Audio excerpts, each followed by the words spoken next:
RCT ignition। शनिवार को अंतरिक्ष विज्ञान के क्षेत्र में देश ने एक और उपलब्धि हासिल कर ली। भारत के चौथे नौवान उपग्रह IRNSS-1D को PSLV C-27 के जरिए श्रीहरिकोटा से प्रक्षेपित किया गया।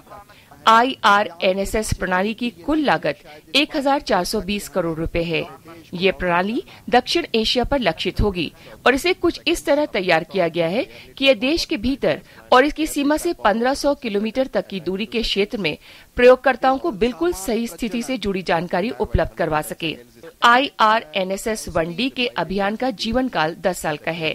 IRNSS के अनुप्रयोगों में भौमिक एवं समुद्री दिशा सूचनाएं, आपदा प्रबंधन, वाहन की टैंकिंग, पर्वतारोहियों और यात्रियों के लिए दिशा सूचनाएं, चालकों के लिए ध्वनि एवं दृश्य संबंधी दिशा सूचनाएं उपलब्ध कराना आदि शामिल है। PSLV C-27 has successfully and very precisely injected into orbit IRNSS-1D, the fourth navigation satellite of India in the planned constellation of 7 satellites.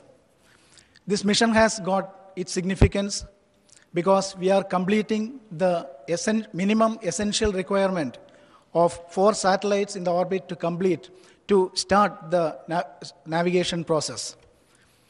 The orbit achieved in today's mission is excellent.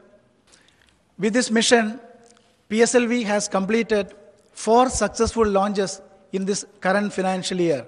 It's truly a gratifying moment for all of us.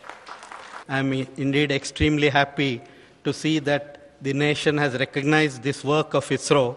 And of course, in addition to this, the nation also has put a great responsibility on ISRO to make sure that it continues to deliver the task of making use of this space technology for addressing the problems of our society and continue to contribute to the building of this nation.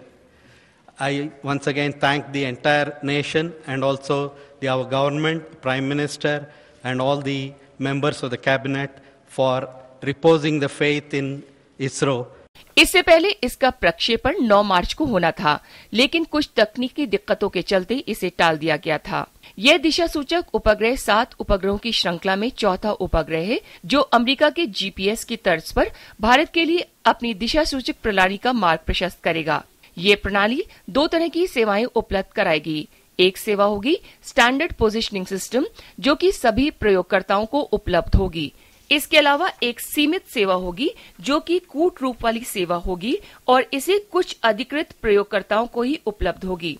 पिछले 3 प्रक्षेपणों की तरह इसरो ने इस प्रक्षेपण में भी अपनी सबसे अधिक विश्वसनीय rocket polar satellite launch vehicle PSLV के एक्सेल रूप का इस्तेमाल किया। IRNSS श्रृंखला के पहले 3 उपग्रह श्रीहरिकोटा से क्रमशः 1 जुलाई 2013 को, 4 अप्रैल 2014 को और 16 अक्टूबर 2014 को प्रक्षेपित किए गए थे। ये उन 7 IRNSS उपग्रहों में शामिल है जिन्हें नौवहन सेवाएं मुहैया कराने के लिए प्रक्षेपित किया जाना है। Bureau report, DD news.